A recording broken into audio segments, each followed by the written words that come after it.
Hello and good morning, everyone.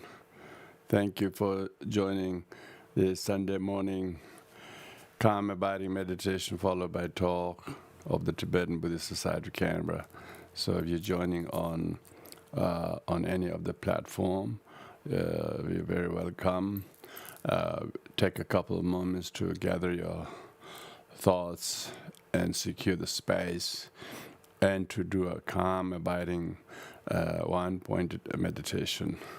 I'll do this short refuge and four immeasurable prayers, which is not just a prayer, but we need to consciously renew and reconnect with our refuge.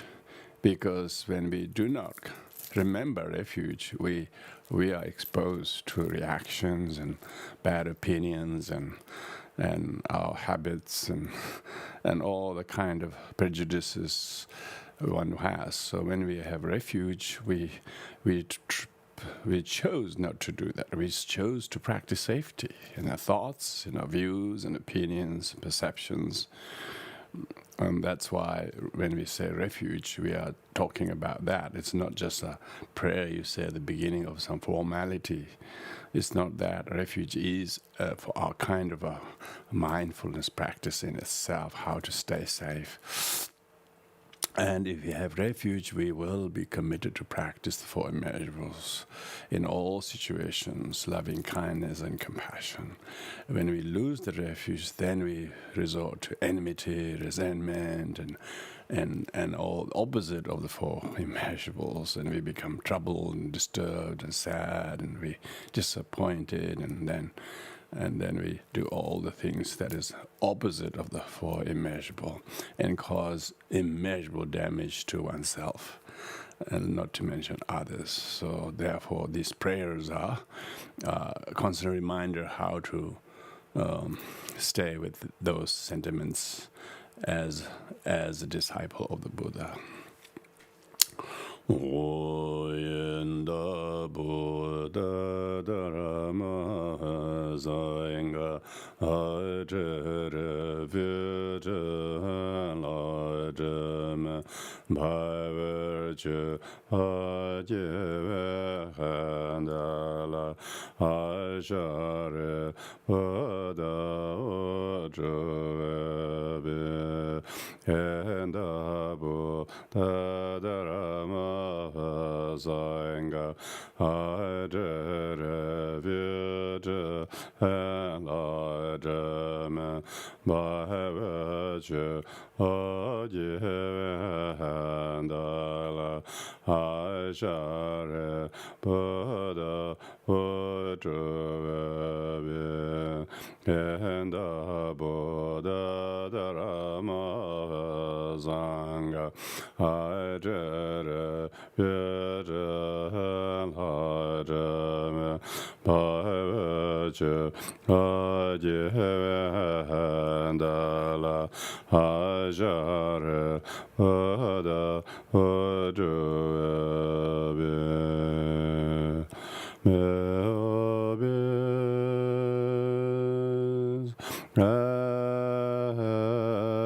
happiness and the cause of happiness. May they be free from suffering and the cause of suffering. May they never part from the happiness that knows no suffering. May they dwell equanimity, free from attachment and aversion to the near and far. May obedience happiness and the cause happiness, may there be free from suffering, and the cause of suffering may they never part from the happiness that knows no suffering. May they dwell equanimity, free from attachment and aversion to those snares and fall. May his happiness and the cause of happiness may they be free from suffering, and the cause of suffering may they never from the happiness that knows no suffering. May they dwell equanimity, free from attachment and aversion to those near and far.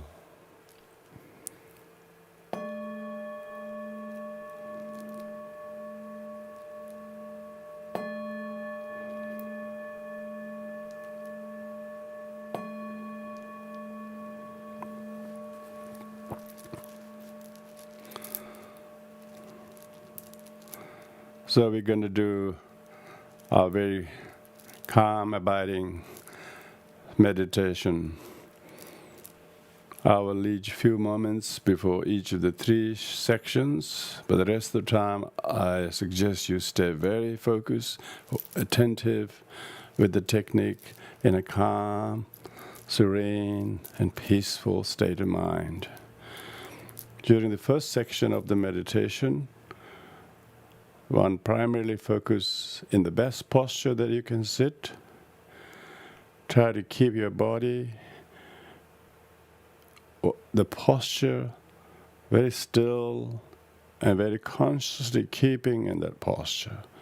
Like the back should be straight if possible, or even if you are slightly leaning on something due to your health issues, but make sure you're very comfortable and try to keep the pose of your bottom not moving, your hands on the lap, back straight, chin slightly tucked in, gaze of the eyes soft, not opening widely, no tightly shut, no blinking the eyes. Just soft gaze, straight on the floor, across the tip of your nose, on the floor. Your lips and teeth left natural, relaxed. Tongue slightly curled inside the upper teeth. Have a sense of your single hair pulling from the crown towards the ceiling. And stay scanning the position of the posture, knowing what each posture meant to do. The stillness of the whole posture will consolidate the earth element. Keeping a good balance will hold the watering, will water your mind that is otherwise dehydrated. Keeping the back straight will fire your right effort. And having the correct gaze or eyes will oxygenate your whole brain, and mind is sitting with good understanding, not drifting away from this posture, nor going dull and drowsy, but fully awake, but simply holding the vigil to keep the body still. As the very object and subject of the meditation is to keep the posture still, but mind is fully awake insofar as orchestrating the scanning and timing the rounds and then taking mini breaks.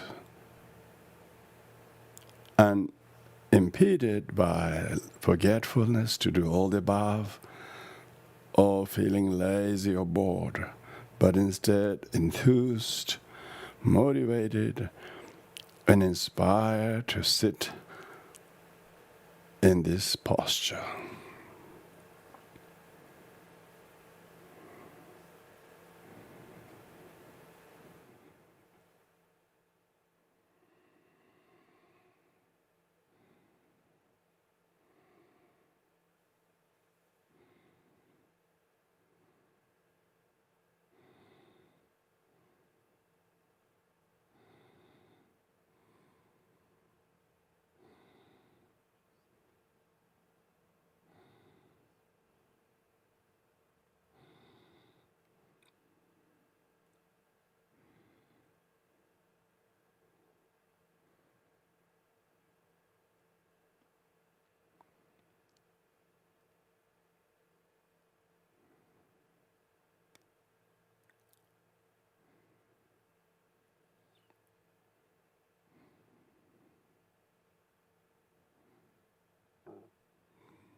calmly holding your posture as the base. Now shift your focus on the incoming breath. When you're inhaling, consciously inhale. See the oxygen coming through, bringing all the positive energy, and feel inspired. With this, you mindfully inhale, and then you permeate the oxygen in the blood, and imagine it's spreading and irrigating your whole nervous system. Your whole body is flooded by this radiant red energizing effect that completely rejuvenates you. And in this way, mindfully permeate the oxygen in the whole body. And then as we exhale, consciously breathe out the carbon as it goes up through the chest, through the nostril. As you witness it going out, release any tension, sadness, restlessness, worries, pains, and one out breath, feel relieved. In this way, do each round mindfully. Do about 6 to 8 rounds without any compromise. But once you do that, then take a conscious mini break so that you quickly check your posture, and then again repeat the second bout of effort in the same manner, and many good qualified rounds of breath, that you're mindfully with the breath, and that you're timing and taking mini break. And so without any laziness, restlessness, forgetfulness to do all the above, keep doing many rounds of breath that calms your sense doors, that makes you become aware how to see all feelings are transient and illusory. Thus not let yourself become drowned in any feelings. With this, keep one pointedly calm in doing just this in one pointed manner.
calmly focusing and refocusing your attention this time to do not only the rounds of breath, but even more clear, sharp, high-resolution rounds of breath.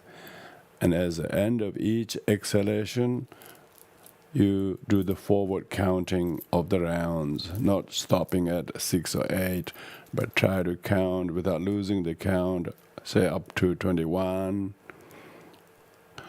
and then try to do each rounds, not only the qualified, but really clear and sharp clarity in your attention that fixes your attention very sharp. Your attention and awareness of the rounded breath is improving. As a result of this, you're also able to keep the count at the end of each exhalation without losing the count. If you reach all the way up to, say, 21, which is possible, then take a mini break there. But should you be losing the count in somewhere, then as soon as you lose the count and you realize you have lost, take that as a mini break and start again from 1. But if you succeed to reach up to 21, or whatever number you've chosen, then take that point as a mini break, and then this time do the reverse counting. Now do the same rounds of high resolution rounds of breath, but at the end of its exhalation, you count reverse from 21 to 20, and the next one, 19, and so on, while keeping your posture and not forgetting how to do each rounds with greater clarity, plus the counting.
God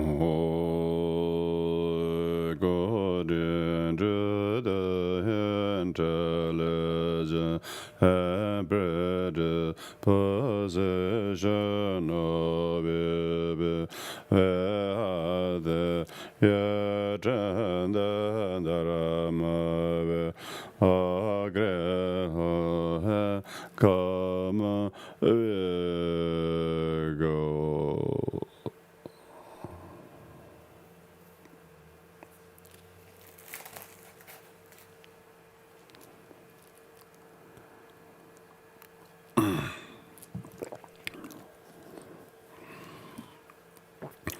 Once again, good morning, everyone. All those on every platform, whichever platform you are, on Facebook or Zoom or YouTube, all of you, welcome. Thank you very much. We just concluded this meditation session. I wouldn't say we could concluded the meditation, because meditation should continue all the time. Meditation means being with ourselves, not anything else. So therefore we should always be with the good that we can best be in all situations. So formal meditation session we have just finished. Those of you who are joining in just for the talk, you're most welcome. Everybody welcome back. The series of talk I'm giving on the Sundays is called Buddhist Insights and Causes of Sanity.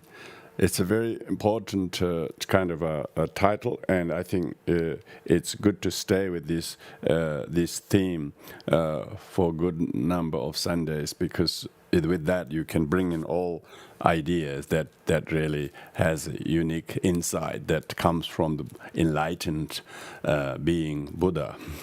There are no Buddhist insights.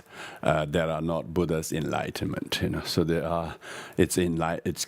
All the Buddhist teachings came from the enlightenment of Buddha, and those who truly are able to look into the teaching of the Buddha and heed to the teaching, they will not only be insightfully benefited, but also it will add to their sanity. And therefore it will greatly empower them to change. Today I'm going to focus specifically on the role of the teachers, because there is one section in 15th century Tibetan master. He emphasized lots on this concept of teacher. He calls them Kalyana Mitra. This is according to Mahayana Buddhist concept. It's not concept of Vajrayana concept, but generally speaking, the idea of role of a virtuous friend. He calls them virtuous friend and doesn't use the word teacher, really.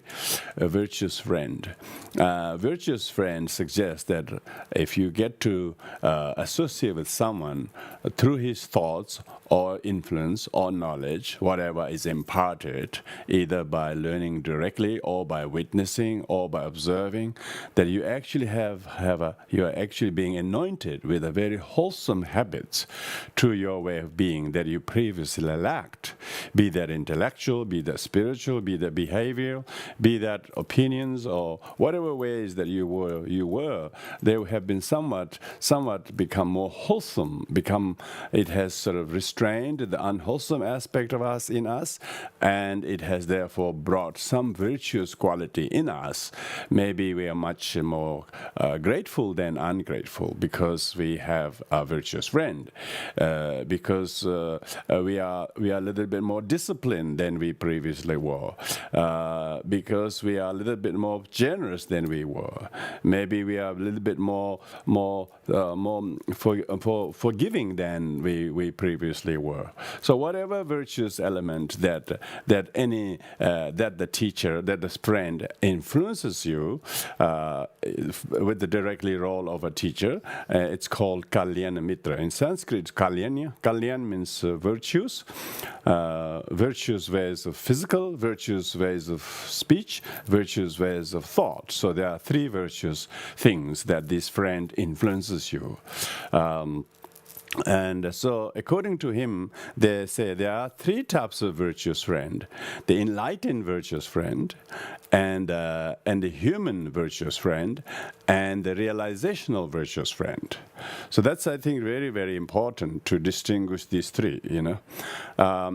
And of course, the best the virtuous friend is enlightened virtuous friend. Enlightened virtuous friend is the Buddha. There is not many. There's only one Buddha in our era who has come and gone, and it is because of the lineage of the teacher.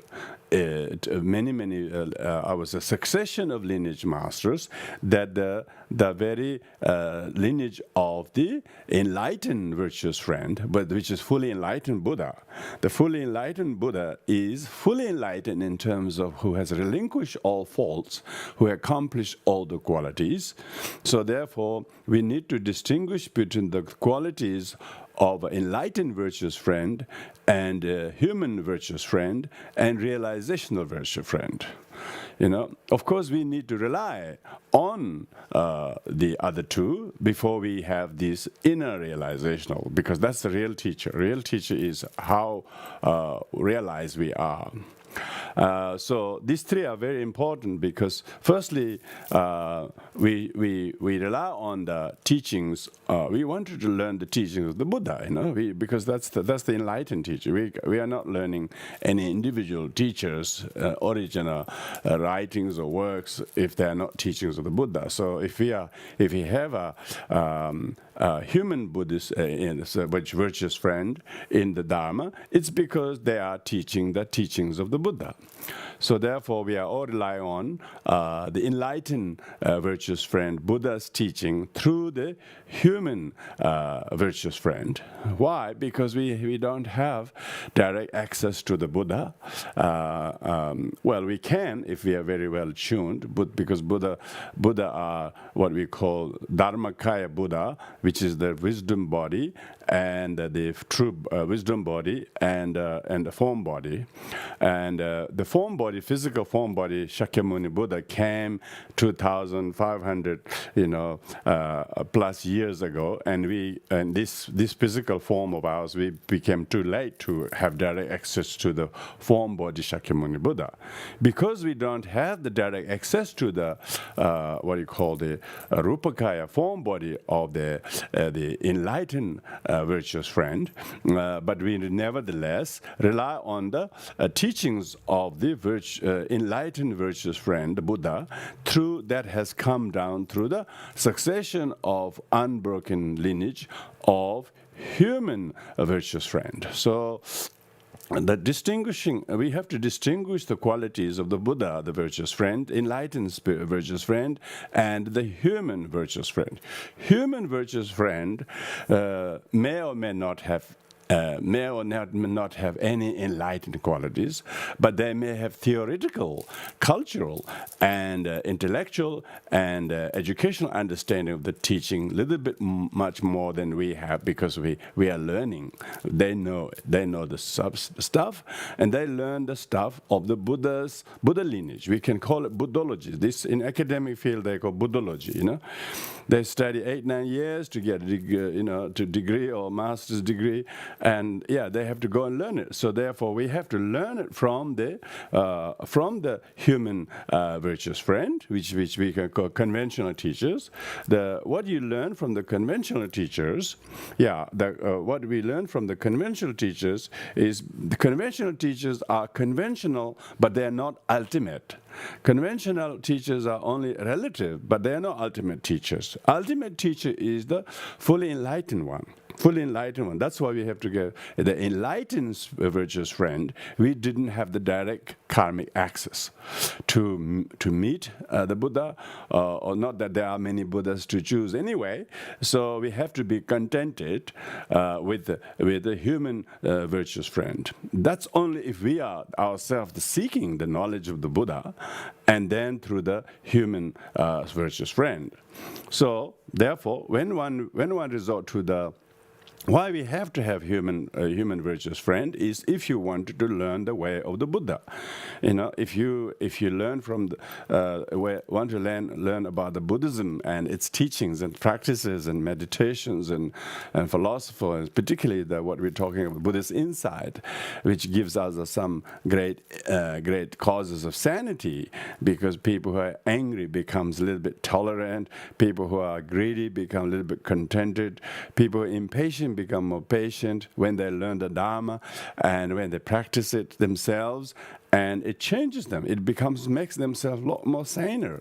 Those who are not disciplined, it teaches them to have discipline, and physically, verbally, and mentally. People can see within themselves there are some kind of shifts that are happening.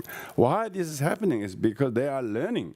They're learning through the teachings of the Buddha that came through the succession of unbroken lineage masters up to the present teachers. So they are all regarded as, according to Mahayana, there's no suggestion that you should see your conventional virtuous friend as a bodhisattvas or Buddha or anything like that. They just see them as the teacher who is a little bit more knowledgeable, who are more senior in their knowledge, understanding, and background, and probably a little bit realization as well. So you learn something from someone who knows more, hopefully, who knows more than you. You can't go to someone who knows less than you. so at least you learn from someone who knows a little bit more about the subject because of their training and their study. So they have to have some credentials, conventional credentials. You may expect them to have enlightened credential, but nobody issues the certificate for they're saying he's enlightened. So therefore nobody can show you a piece of paper saying, look, I'm first Bhumi Bodhisattva. Nobody can issue that. So therefore to expect any human teacher, conventional teacher, to be enlightened is very unrealistic, and you probably would fail to see many. If you can see some, you're fortunate. It's possible. There are a lot of disguise. It's said that there are disguised bodhisattvas who may be amidst us, but will never say I'm enlightened one or so. But if their influence to you has something that yourself is changing and shifting, that is making you a little bit more virtuous, a little bit more disciplined, a little bit more saner, and therefore you have much more insight in how to deal with life and its problems a lot more sanely than you previously had, through your own adoption of the discipline, meditation, and wisdom, what you learn from the conventional human virtuous friend, then you're basically now revering the enlightened teacher, the enlightened virtuous friend, the fully enlightened Buddha, but you could not really relate to the enlightened Buddha enlightened Buddha, virtuous friend, unless you have a human virtuous friend. So when you learn from the human virtuous friend all the Buddhist concepts and teachings, such as the Four Noble Truths, and whatever in context of any particular thing that you need to learn, it sees that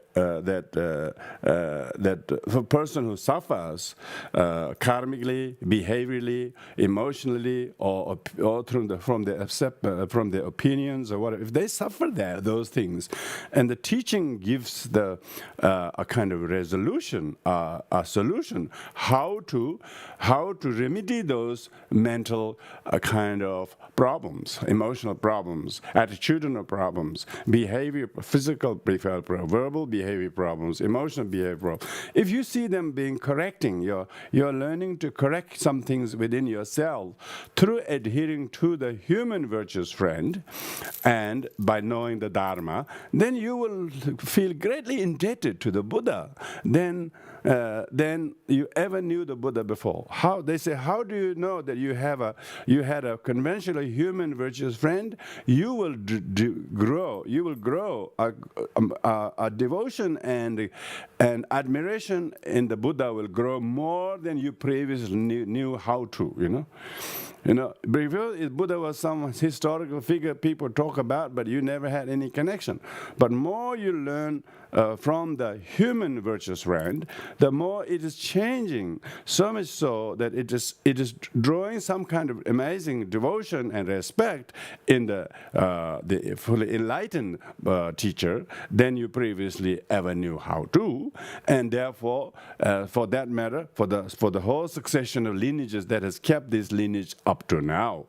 So therefore, the disciple, the student, who are developing Buddhist insight and sanity in their way of thinking, and sanity in the way of how retell their stories of the past, they no longer tell the story in their head anymore because they know they're much saner, much kinder to their past or the people than they used to be then, because they have shifted and learned. They have truly learned the Dharma through the help of the virtuous friend, human virtuous friend. The human virtuous friends has influenced us in some ways to modify and change our thought, our attitude, our ways of looking at things than much before. And so therefore, now you're not very far from what we are gaining the third spiritual master, the first spiritual virtuous friend. That's called realizational spiritual friend, virtuous friend. Realizational virtuous friend is your own. Is your own. Now you're not so much dependent on the so-called human teacher. There may be few technical things sometimes you need to ask such teachers or friends, but other than that, you have lot more understanding than you previously needed to ask everything. You now know quite a few yourself very well. All you have to do is develop the realizational virtuous friend. The realizational virtuous friend are two. The realizational virtuous friend are wisdom-related virtuous friend and method-related virtuous friend. That means that you have developed a skillful method through the realization and through the learning of the Dharma. As a result of that, you have lot of maturity, understanding, and because of that, you are now changing your ways, how to deal with your own difficulties or problems, or how to deal with somebody else who's difficult, and you usually have very beyond your depth. You just scream, and you just run. You just fed up. Or you just react, you get disappointed with people.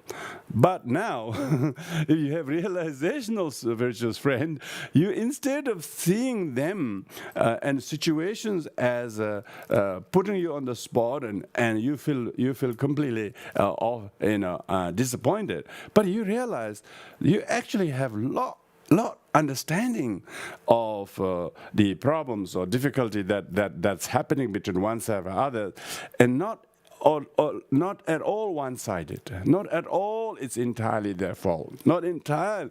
It's so much mainly totally dependent on your own attitudes, that is afflicted attitude, or your own attitude that is virtuous attitude. If you have a virtuous attitude, even of the negative or wrongdoing of somebody, you have the skillful. You have the now teacher inside your head.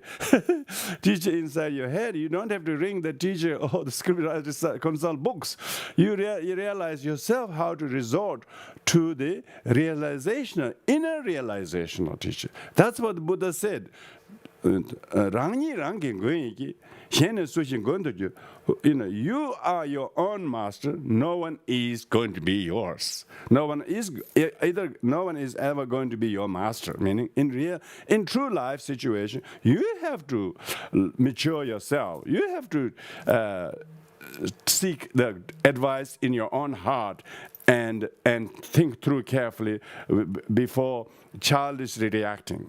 When you always had to need to resort to conventional teacher, you always have to ring them, you always have to write them, you always have to hear what they say because you haven't got a clue what to do.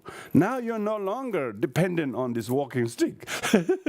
Walking stick. You just have to give a little bit of thinking to it, meditation, prayer, and then try to clarify your own mind, and then you will now consult your heart, and there is this new skillful method is now emerging out of realization. You will see what are the ways and methods and reaction that one previously, when one was non-virtuous, one used to resort to. You can see, no, I'm not going there. This is ridiculous, But instead, what is the remedial method that I can employ from myself? Then the person has what we call self-realizational method. They themselves realize through thinking carefully. People say, I have to think about it, And how do you know this practitioner who does no longer need to, because particularly even if you need a conventional spiritual master, virtuous friend, do you ever ask them when you really are in a crisis? Do you really ask their opinion, or you just react and decide yourself? Most people tend to do that. They hardly ask the teacher, what do you think I should take a role, take the choice. They just react childishly before they consult the teacher. And they messed it up too much, and then they realize then it's too late to consult anybody. But they say if you have a true conventional human virtuous friend, you should develop such a fatherly relationship that you actually discuss with him all the aspects of your life's difficulties and ups and downs, so that you actually develop a very good friendship.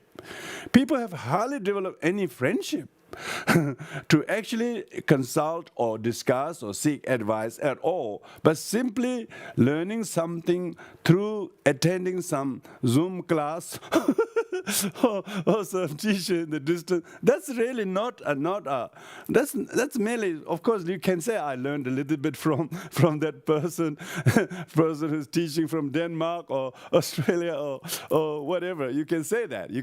Oh, he's my cyber teacher. Yeah, you can have a lot of cyber teachers. These days people have a lot of cyber teachers. But even if it's cyber teachers or physical teachers, you have to develop a real friendship. People need to really, when they're really in some difficulties, do they really ask the spiritual friend? Do they really ask the virtuous friend, conventional virtuous friend, what do Buddhist teaching would talk about when I'm faced like this? What do you do? Some people do. Yeah, quite a lot of people write to me about few things, and you can see mainly sometimes only technical things. Oh, what do we do this? What is this? Oh, what are the fourth of this? What are the fourth of this 5 or something technical? These days, those questions are quite easily answered by a quick search. You no longer need such. But if a person hasn't developed or related to a conventional human teacher at all, then they haven't really learned very much, because they wouldn't have lots of self-realizational teaching very much. So that's why it is important for oneself to have to become adequately not needing to rely on text or people, but your own realizational. That's very important. That's what the Rongton highlights. The ultimate teacher is the realizational teacher, realizational spiritual friend, virtuous friend, that is your own kind heart, that is your own sane mind, that is on your wise, compassionate, tolerant mind, that actually really gives you the very heart advice. And you got to see the good self in you to seek that advice from. And when is that usually done? In good prayer and meditation, people will be able to see the clarity. Do a practice of your session, do some meditation, and think about the issue that has been in your mind. Think about it. You will completely have new sets of opinion rather than the usual childish kind of a neurotic way of looking at things. So that is called realizational virtuous friend. That realizational virtuous friend is oneself. That's what the Buddha said. Rangi rangi gonyi. You are your own master. How do we empower ourselves that we do not longer have to rely on someone else telling you to go to west, go to north, or you should not buy get that job, go do retreat 6 months, and always asking the teacher what to do, and some people even go as far as asking the teacher to do divination. Oh, what should I do? Should I get that job? Should I retire now? Should I invest in this?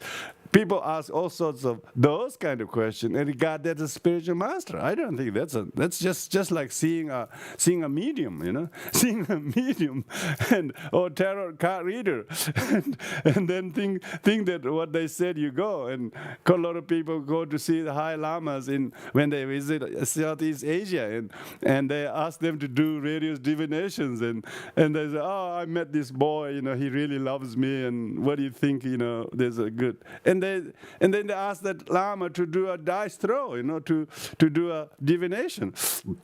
And then because Lama usually very kind, they will never say, no, I don't think he will work with you. You should be careful. They will never give the advice.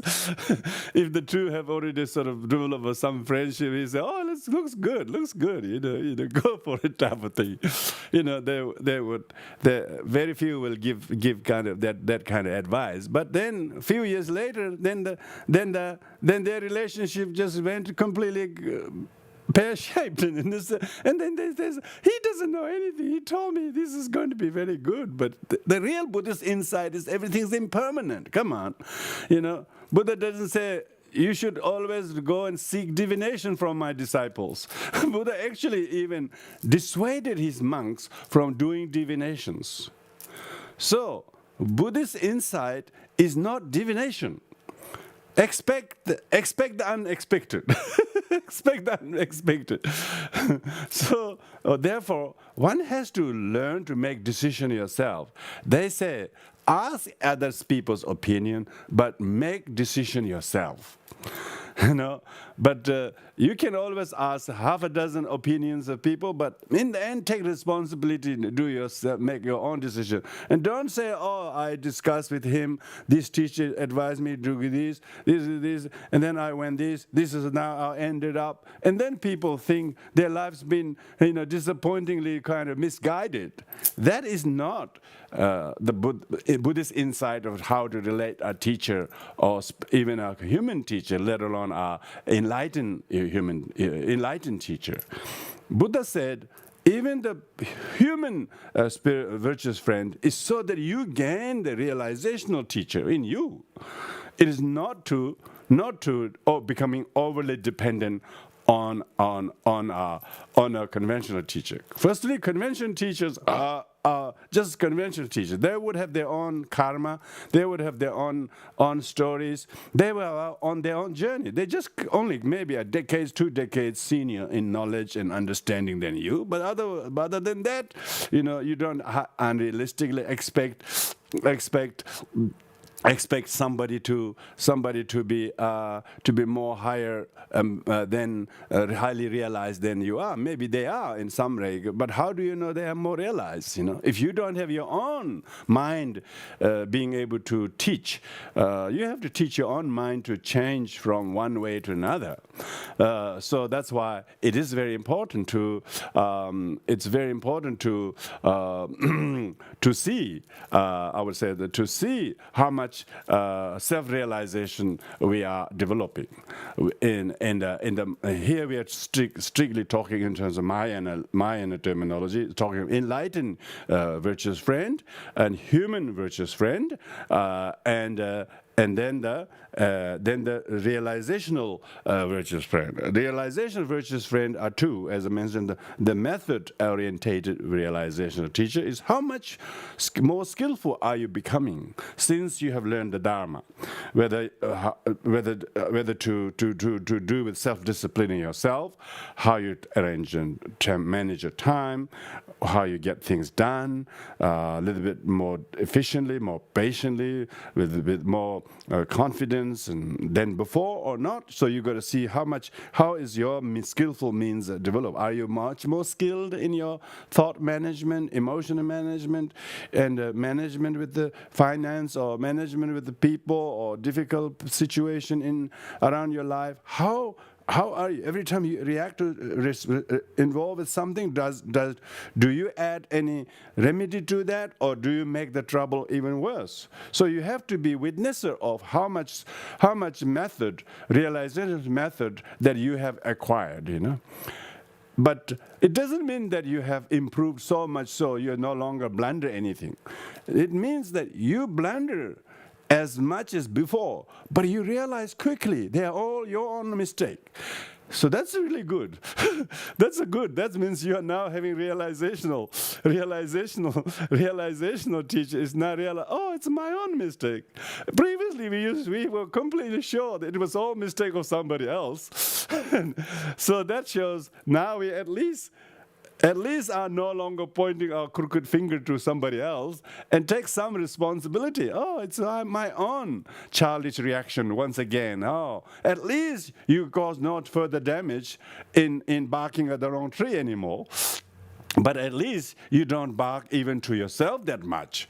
You're kind to yourself. Come on. We are now learning. Previously, I always blamed to other people. Now, at least I'm not doing that. Now, at least I'm taking some responsibility. You see? And then you turn to your practice more. You turn to your practice more, and as a result of that, you quickly pardon yourself. You have made friends with yourself. Otherwise, previously, we don't even make friends with others, let alone ourselves, We thought it's others doing that we fall victim to their careless activity. People are all like that in the modern world, always try to make someone responsible, try to find someone to blame. That's not Buddhist insight. Buddhism says everything is interdependent. Everything is interdependent, and it never says it is all self-produced. It doesn't say it's all self-produced. Means it doesn't say it's all result of your own wrongdoing. No, it says it is a result of other person's doing. It says everything is interdependent. When you have that insight, now you not only distinguish, you no longer bark at the wrong tree, but even with your own self, you are not punishing yourself. You're not belting yourself anymore. You turn to your practice of Dharma, and you forgive yourself, because you're no longer angry with others to forgive others, because you no longer are like that. Previously, you're always barking at them, and then it takes years for you to actually make friends with them in your mind, even though they didn't know what you're going on about. It's all in your head. Now we're realizing it's all in my head. Then you are now developing self-realizational, skillful method. And then, as your regular practice and Dharma progresses, you will notice now you're no longer barking at the wrong tree, but you're also minimizing your own blunders. You can, because you're much more saner. Your thoughts, even when your thoughts, opinion comes, you quickly see them. They're your own thoughts projected on the things. You don't think it's the object. It's your thought about the object is manifesting. See? Can you see that? That's self-realizational. That's self-realizational.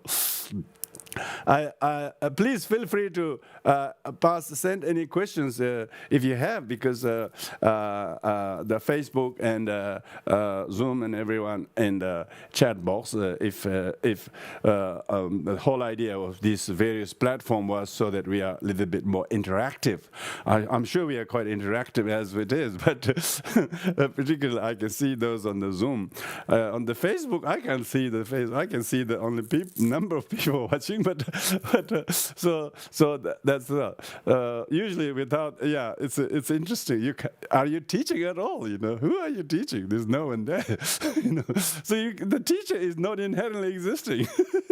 Teacher doesn't inherently exist, even though his thing is. But he has to have some object. He has to some pot. He has to see some vessels in which he can pour the milk if he's got any good quality milk. There is no. So we have to see some vessels. So vessels who are there, like yourself or presenting in the Zoom and Facebook, I can see. So therefore, this self-realizational virtuous friend is what we are now looking for. How do you know that you are no longer over-dependent on a human virtuous friend? Is because you are not adequately. Your real teacher is the Buddha. Your real teacher is the Buddha. Amazing. That's such a freedom. You don't have to look for a perfect human teacher, because you wouldn't find one. That's the whole thing, And Tsarchen Losar Gyatso, this is founder of Tsarpa lineage, in 16th century wrote a commentary on the 50 verses of Guru devotion. This is in 16th century. We would like to think those are good old days, And in that commentary, he says, you will not find a perfect teacher at all, he says. Why? Because perfect teacher is only the enlightened one. Even enlightened one, when the Buddha was in flesh, in human form, and teacher, there were many people who didn't see the Buddha as Buddha. They will saw exactly what they thought of him. So some rivals thought he was a charlatan. Some women thought he should be seduced. I mean, he was trying to be seduced by quite a few women as well. They never saw him as a Buddha. So, and you know what those women did when they didn't succeed to seduce him? Then they think he actually tried to rape them. That's what they make the stories. So people relate even to the Buddha differently. Rival some other kind of contemporary religious teachers. There were 6 of them. They all thought Buddha was their rival. They always put up stiff resistance to him, tried to invalidate his teachings by challenging him through various magic and various tricks. People did all of that. So therefore, they say, if you were to look for a perfect teacher, this is Sarchen talking in 16th century, he says, you will not find one. But when you develop the self-realizational appreciation of the Dharma, then your respect and appreciation toward the human teacher will earn such a good friend in you, and therefore your perception of them, the gratitude that you feel towards the Dharma through the relationship between you and your human teacher, that brotherhood, that kind of fatherhood or relationship, that goodness itself will earn so much respect in you that will make yourself to develop what you call realizational of devotion, the benefit of devotion and respect. One who has a devotion and respect means that the person themselves have now, like I remember this, even when I was in school, in primary school in the refugee camp, those days the school teachers would beat you with no hesitation. Whether it's an umbrella or whether it's a duster or whatever they can get, they'll beat you, no hesitation. And not that I was really naughty or anything, but there were a lot of beating going on in the class. One day I saw one boy was beaten with a whole bunch of nettle. Nettle is very prickly, and he took the pants down of the boy and he whipped his bottom with the nettle. Can you imagine? Imagine those days. But we witnessed those. The teacher was very, very, very, very sort of angry with the student, whatever. But it's interesting thing because we were taught how to learn from the teacher and respect. We never have any resentment for the teachers for even doing those corporal punishment those days. we even still have a lot of gratitude. Oh, that teacher taught me how to read English. That teacher taught me how to write Nepali. That teacher taught me to correct my spelling and things like that. We always appreciate those things rather than those difficulties. Why? Because when you realize, this is what I'm talking about, realizational self-teaching. You realize where you are now, what you have learned is all through the dint of those teachers, hard work, and those teachers were given really very little wage. I don't think they had received any wages, and we, out of the gratitude, we only feel grateful towards them. We never think of their corporal punishment as some terrible thing, and things like that. So the culture of realizational is one who has more good that they themselves received through the human teacher, then they feel that much indebted to his teacher, all the way to the Buddha. So when this happens, then the individual is now able to develop great changes in themselves. This realizational in their own method realization. Yeah, method is the how we change conventional methods that are a little bit more acceptable to others. We are becoming more upskilled to do that than before. But this other one we're talking about, realizational spiritual friend of the wisdom orientated. The wisdom orientated is that you, in the end, when you have learned the wisdom orientated, that your everything you do, whether it's someone sort of instigating you something or accusing you something, to which you practice patience. The teacher says you should practice patience, and they say that if you practice patience, even if you try your best method to practice patience, but still after a while you really hated having to be patient. You did practice patience, but you really hated that you have to do the patient thing, and they wouldn't do a thing at all. They did all the aggression thing, and you practice the peaceful thing, poor thing. So people say, oh, always me who have to do these things.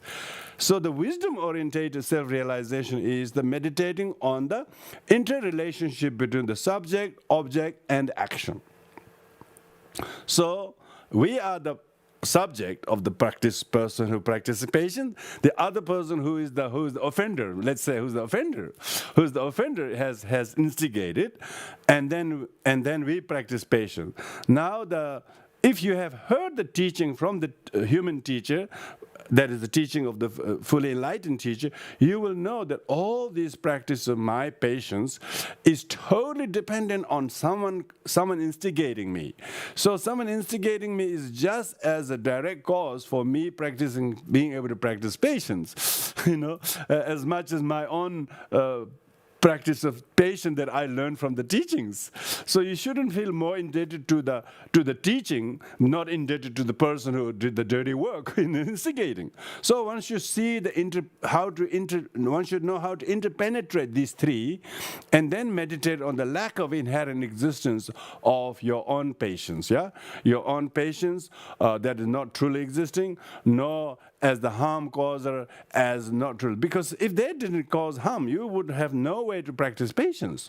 But they say that if you want to practice generosity, you wouldn't say the person who comes at your door and asks for donation, you don't see them as a hindrance to your donation, hindrance to your generosity, will you?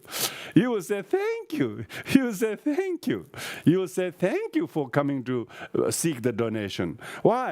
Because even if you really wanted to donate, if nobody came to collect donation and nobody actually accepts your donation, what is your donation for? Your donation is only donation if somebody needed it and wanted it, and not because you want to give it. So your donation does not truly exist from its own side if it wasn't the cause for which actually warranted. So in this way, donor, the donation, and act of giving donation, all are interdependently originated. Therefore, there's nothing truly existing that I have to do on my own, that independently is the cause of it. So with this in mind, you therefore try to resort to the third and last virtuous friend. That is the realizational spiritual friend. The realizational spiritual friend are the people who no longer complains about conventional teachers and their imperfect problems. Why? Because they no longer, they are not looking at the Buddha or the people or the teaching. They look at what is teaching that is relevant to themselves.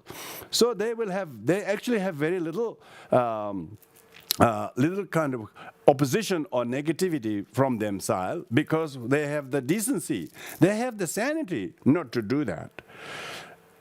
And just, I can share this probably because this is quite a topical discussion in recent days.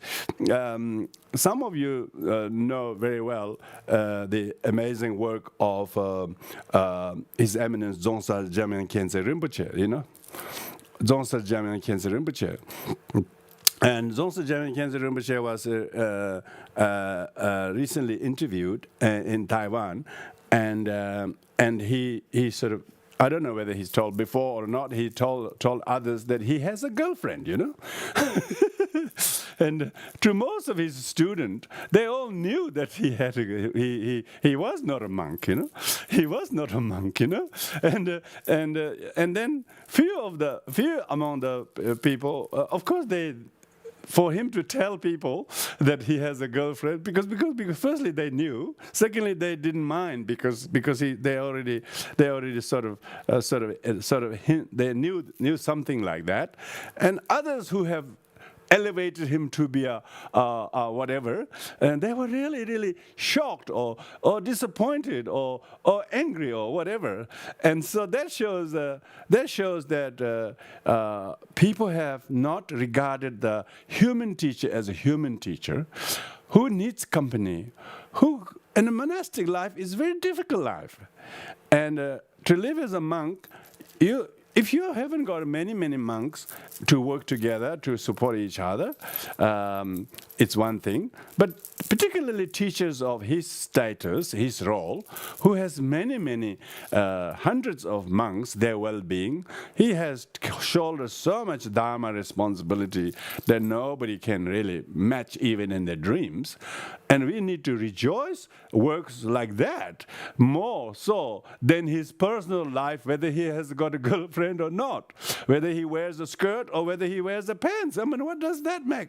But some people think he shouldn't be wearing the robe because if he has a girlfriend, you know. But who says that, you know? I mean, these days there's a freedom of dressing. I mean, freedom of dress code, and people are allowed to wear anything, aren't they? So that shows quite a lot of people said, oh, I was very disappointed or something. Some people passed remark. Why are they disappointed? Because you have this unrealistic expectation of somebody as not being human. They think they're just some Buddhas in human form and coming to do that. Sure, his activities is completely matchable, even if the Buddha in human form would be just doing just that. Lot of selfless, lot of amazing work for humanity, for education, for Dharma, for human society. All of that is incredible amount of virtuous deeds. So we don't see the deeds of the teacher. We just look at a little bit of like that, and that's then. So you can see the majority of all of the people who read the comments, they all put flowers, they all say yeah, they all say thank you, please, we rejoice you having a girlfriend or whatever. Majority are like that. Why? Because they all have realizational. They have more realizational Dharma that they got through him as a teacher. To value than their own personal kind of tinted opinions they may have. So it's very important to discuss these, because there's a really tricky situation in the modern Buddhist scene that almost like people are looking at perfect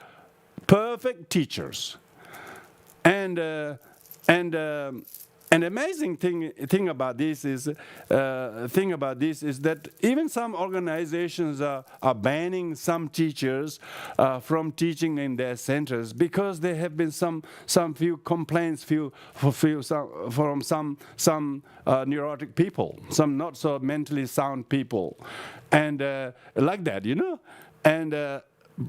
Buddhist organization having to give in to such pressure shows that there is a lot of perfectionists in this world. And they don't remember we still are in the unsatisfactory samsara. In unsatisfactory samsara, you will have unsatisfactory humans. You will have unsatisfactory. Most monastics are unsatisfactory human beings. I mean, they just admit, they are the one who admitted life is unsatisfactory, so they renounce the damn materialistic world. And because of unsatisfactoriness, they are trying to make a little bit different by taking robes, Doesn't mean just because you shave the beard and shave the hairs, put on a skirt, you become perfect. I mean, that's ridiculous. I mean, that was the case. We will all change our uniform tomorrow and the world will be perfect. That's not the case, That's not the case. So among the monastics, among the monks, how many are arhats? How many are bodhisattvas? Who issues them certificate to say they're perfect? Who issues that? Now, society to expect the teachers to be immaculate, perfect, and totally scrupulous is completely unrealistic. They should regard the teachers as humans who have karma, who get sick, who become subjected to all kinds of illnesses themselves. Quite a few teachers have died in recent years, COVID-19 also, because their body is subjected to all the illnesses. They have karma. Their body is made out of same product as ours. They are not rainbow body. They were not born as like Padmasambhava, like without father and mother. But they say Padmasambhava didn't have father and mother, born miraculously. Or most are born from the sweat and tear of the mother and father, basically, and their corporal body is subjected to illness. They have desire, they have wishes, they have cravings, they have expectations. They are trying to cull them by taking the precepts, by doing meditation, just as we are doing. So to put unrealistic expectation to someone like that, and to resort to do this zero tolerance policy towards people who have some problems is not Buddhist sanity at all. That's not sanity at all. That's not Buddhist insight at all. So I was quite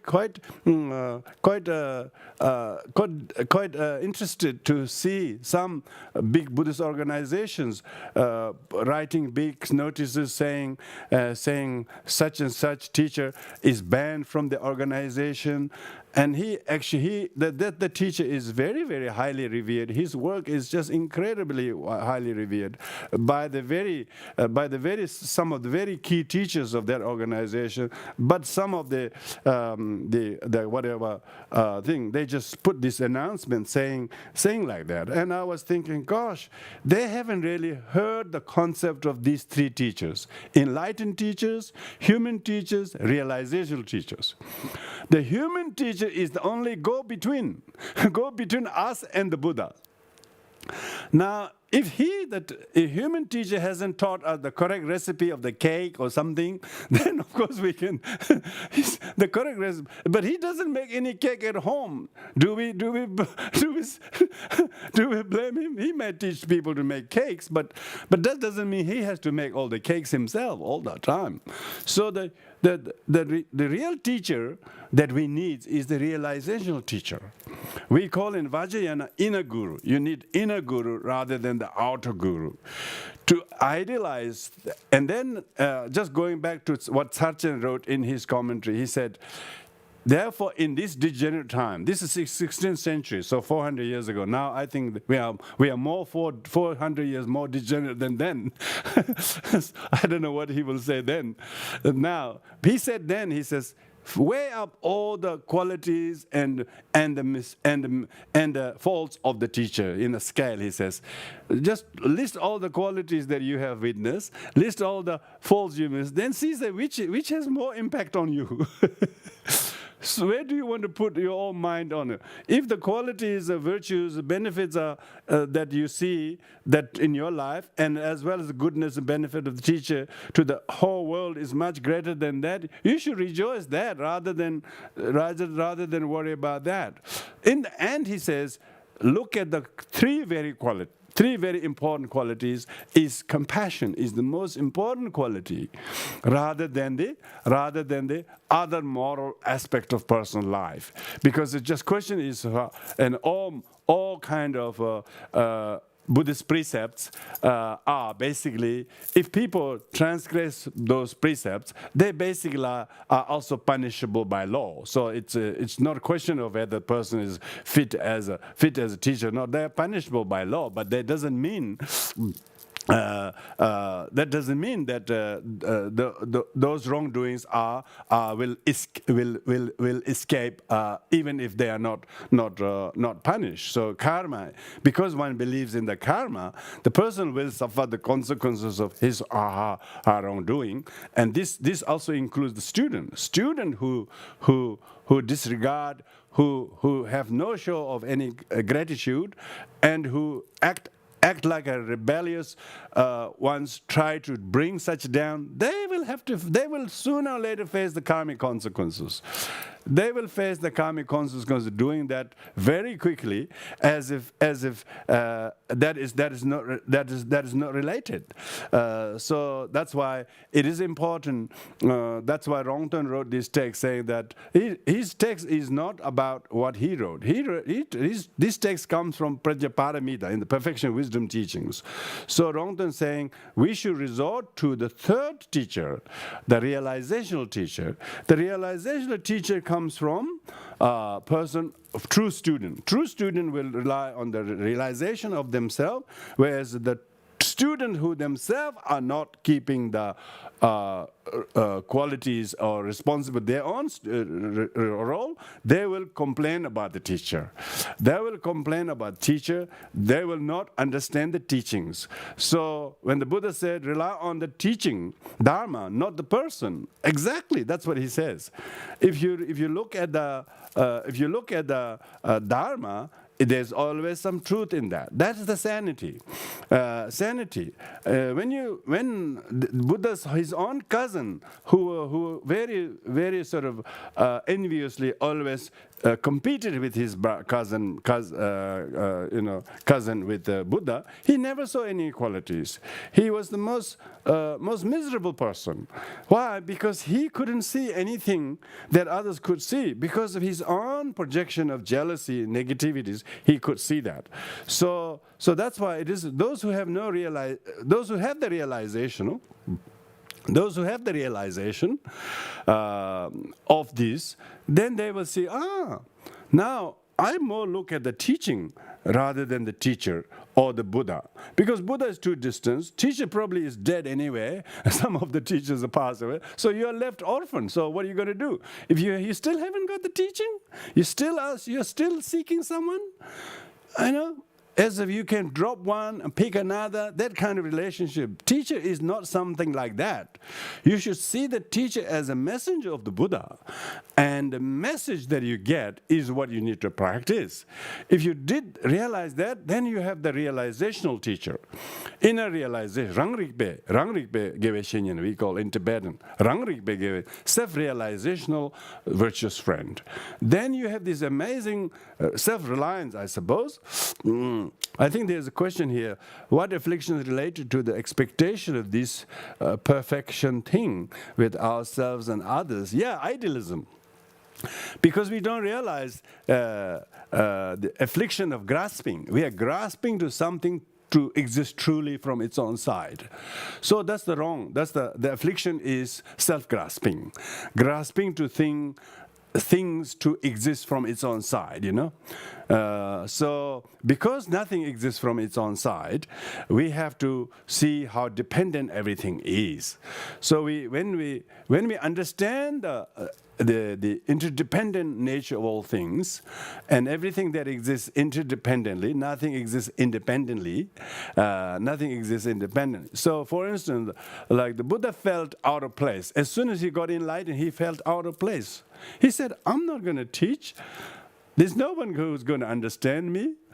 And he felt that for 49 days he just didn't teach because, he was too perfect for the world.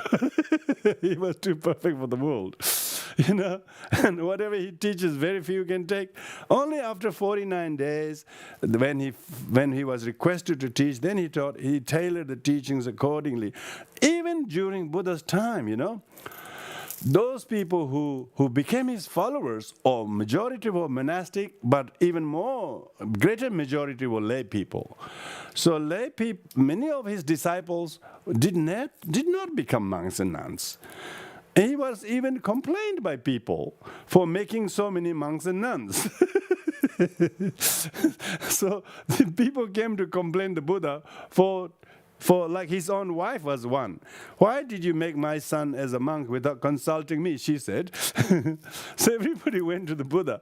So he should make everybody happy, is it? Because he ordained everybody. No, there were just as many disgruntled people when Buddha was teaching. So therefore, it's quite nature of things that if you have 10 admirers, you have 5 jealous ones, 2 disgruntled ones, and others who desert you. That's quite natural. So you don't worry about people not being able to continue. That's the nature of existence. And how many dropouts do you have in universities? That's quite a big. So we should distinguish the teachings of the Buddha. You have to take the medicine to get well, okay? You don't have to, the relationship between the teacher and you is, teacher is like the nurse who gives you how to take the medicine. You need to take the medicine yourself and get well with that rather than the nurse, whether she's taking the medicine or not. She might have a totally different ailments. She might be doing a lot of exercise or doing dieting and so on to stay fit. Doesn't mean she has to take all the medicine that you're given to take. Everybody is tailored for what? So that's why it's very important. We have to be very gentle. We shouldn't resort to the zero tolerance attitude to our very, very fledgling number of teachers. Quite a lot of teachers really difficult. They really find it very difficult to fulfill the unrealistic expectation. And quite a few of we're not talking about ordinary teachers. We're talking about some people who are fairly high lineage holders. They actually left. They said, I cannot do this. It's just too much expectation. So one of them was one of the 4 regions in Karma Kagyu, I don't need to name him because those who know will know. And he said, look, I want to practice medicine. I want to practice real medicine. I want to go to medical school and be a doctor, and I want to help people that way. I don't want to be put on this high throne expecting me to be the Buddha that I'm not. And he says, I miss my mom. I want to have some time with my mother. And quite a lot of young Tibetan reincarnated lamas put on those high thrones. They're having a really difficult time. They really are now very, very difficult. So much culture expectation, not only from the Tibetan culture expectation, all this really, really unrealistic expectation. People who have read Magic and Mystery in Tibet, people who read those books think that all these reincarnated lamas are actual Buddhas in flesh. They have no karma. They have no affliction.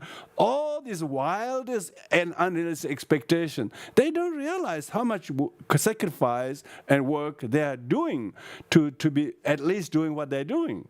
So we have to really be gentle.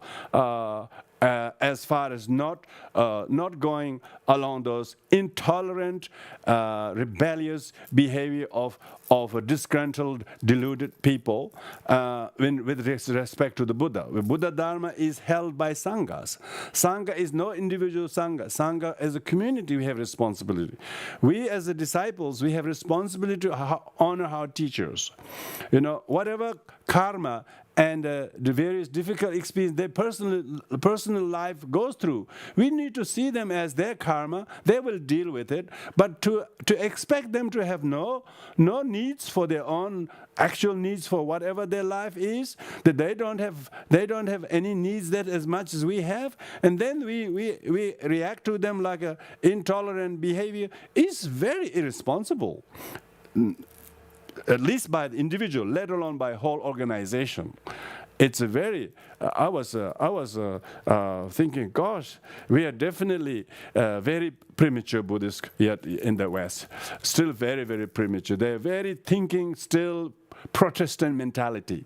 They are really thinking of really kind of Protestant mentality. They haven't got any Buddhist value and sanity and insight in relating to those situations. That's because they haven't really heard the teacher. Buddha said, you are your own master. No one will become your master. Why did he say that? He foresaw that people will unrealistically seek saviors that they didn't find in the father. They want the father they didn't have. They want the teacher to do that. The mother they didn't have. They want the teacher to do that. And because they have such a sour relationship with the mother or father, they want someone else to fill the gap. And when that is not fill the gap, they just as disgruntled as again. So if that happens, of course, the world has to be saved by the teachings. So with this, I like to highlight the importance of us developing the Buddhist insight. Is the insight of the Buddha has to come from within us, not the wondrous activities of some miraculous teacher over there who are floating on the clouds and who appear in your dreams and all those sort of magic and mystery kind of reading. You don't read those kind of materials. And we are in 21st century Buddhism. That's what His Holiness Dalai Lama says. Don't ask me to touch you to heal your illness. He said, I take aspirin when I get headache. So that means don't idealize. Don't have unrealistic expectation of anyone. But see their work and their positive influence on others and you. And go and count that first. That's real sanity. Otherwise, you are going to, we are going to sort of really becoming more immature as a Buddhist community. And where some organizations are doing as if they are perfect organizations. They're perfect organizations. They're not. Let alone have perfect teachers, And of course, those teachers are on different stages. Some are on stage number 4, or some are 3, or some are on the first, or whatever. Of course, everybody will be. So it is very important. So there's one last question. This Irene, who's a regular, I will just have a look. Does this expectation come from being told to see your teacher as the Buddha? That's a very good point, Irene. But we are told to see everybody as a Buddha, as a Vajrayanist. not just the finite teacher to be a Buddha, and everybody as ordinary. We are told that we have to see. As a Vajrayanist, once you are initiated, you should see all sentient beings as a Buddha. Trying to see the teacher as the Buddha is the first stop. And we are taught that if we do this, we will receive the blessings of the Buddha. And maybe that's why students expect why students expect perfection from their teacher. Yeah, it's still that's because they have no self-realization. So what you're saying is true. That's because all students are on that level of relying on this perfect teacher, but they didn't look for the perfect student.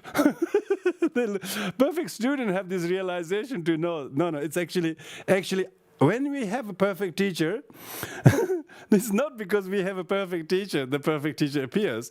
Perfect teacher comes from the perfect disciple's realization. Then perfect student also see every sentient being as the teacher. Why? Because he has now self-realization. They say that I have a teacher at home. Some students tell me that. They say, oh, I have a perfect teacher at my home. Thank you very much. Because their life partners or somebody difficult, they say, these are the people who they really need to practice patience, practice tolerance, practice those things. To say that everybody should be seen as a Buddha is teaching for all. So it's not just to see a single person as a Buddha and then expect him to be perfect. I mean, that's ridiculous. It's not possible. If you can see everybody as a Buddha, then you have heeded. Then you won't see any sentient being to have any problem. I mean, that will be when you're perfectly enlightened. So that will take a while. But it is very, very interesting how people think, you're told to visualize your teacher as a Buddha, but you should think of the teacher as the Buddha, as a teaching, how it changes your attitude towards teacher. It doesn't mean your teacher is not the teacher or human he is. He still is human. So you need to touch wood, and you're still in the conventional world. That's what the teacher is called, human teacher. Human teacher. Human teacher. Human teacher who has medical condition. Who has medical condition. who has to buy grocery himself. Who has to cook himself? who has to mop his own floor? So he's not like the Shakyamuni Buddha, always travel on the clouds and flew in. Even then he often sometimes come to the meals for the disciples' homes and so on. So we should not idolize, but we should really value the teaching that the teacher gives. Then our friendship with them will last long. No matter what karmic ups and downs the teacher goes through, your respect and kindness to him will be just as relevant as the kindness that he teaches you should practice with any sentient being. Teacher is also a sentient being, remember? Some people think that the teacher should be perfectly above all things if they don't have any karma, or they don't have any affliction, they don't have any feelings, they don't have any needs, they expect like that. That's really definitely spiritual materialism, to expect like that. That's not Buddhist insight at all. You're seeking a savior from outside. I mean, Buddha said there's no God outside. How could there be a teacher outside that's perfect and do all the wonders for you or your miserable life? I mean, then it would be so good. It's not Buddhist insight. That's a Judeo-Christian belief lurking into your little brain. Again, you're trying to seek this savior out from outside. I mean, that's why quite a few people are reluctant to become teachers. Actually, in Vajrayana Buddhism, these days people of course will receive empowerment teaching. They say he's my teacher. But actually there is, in major teaching like Lamde, there is a one-day ceremony where the student actually formally asks the teacher to become their teachers. And then he accepts them, then they become his disciples. So according to Vajrayana Buddhism, Sakya Lamde is true. Those who have received Lamde, and on the night before they took the Vajra course initiation, they have a special short ceremony. If they went through that, then they actually ask the teacher to accept them as the disciples. And there is quite a big, long ceremony you have to go through. And once that's finished, what's called Loma Choedak, then you have developed a teacher-student relationship, Vajrayana sense, because you have requested them, and they have also accepted, and that. But So you have to go through that, but merely because you have learned something from somebody may or may not be technically that. So in Vajrayana says to see someone as your teacher, you have to go enter into the mandala.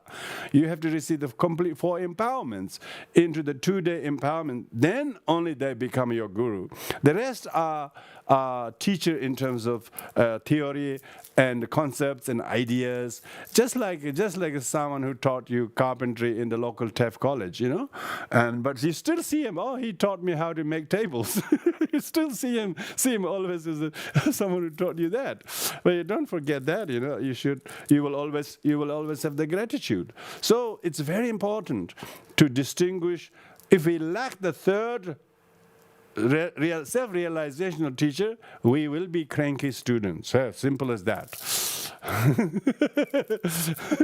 But if we have starting to develop a little self-realization, we will be quiet student, smiling. They don't know what the heck is all those people talking about. They just haven't got a clue of the teaching, have they? They haven't got the real insight of the Dharma. They haven't got the sanity to show respect and be courteous to everyone, let alone the teacher. Now, if they say in the Vajrayana, to show discourtesy to the teacher is the heaviest of all transgressions. Simple as that. Have they read that? They haven't. See, that shows how shallow their own understanding is. They don't realize it's both 50-50. They have both karmic mutual responsibility. Teacher has a responsibility, so has student. Both have to lift us 4 corners of the blanket together to make the Dharma work. Just because the other one is a little bit losing the grip on the one corner blanket doesn't mean we have to drop all the things on this, and then everything what we had the blanket would drops off. Yeah. Quite a few people doing that. Then you can see, wow, this is not Buddhism. This is Protestant. This is Judeo-Christian kind of intolerant behavior of witch hunting. That's not Dharma. Dharma, we have to practice kindness and tolerance and forgiveness, and that is sanity. That's Buddhist insight. So with this we will conclude. Everyone, thank you very much for your comments, questions, and all your participation. Thank you very much. We'll do the dedication merits.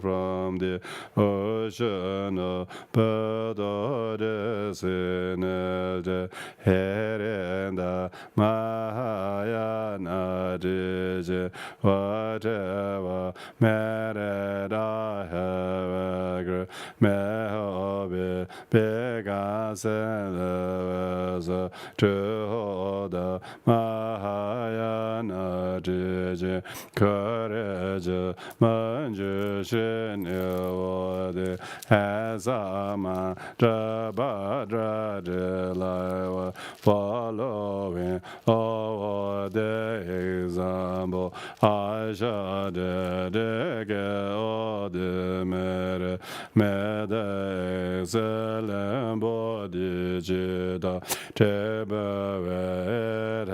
Nayadanza where has been vomiting freely with the generation.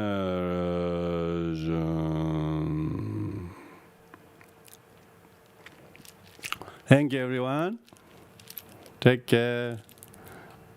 Stay sane.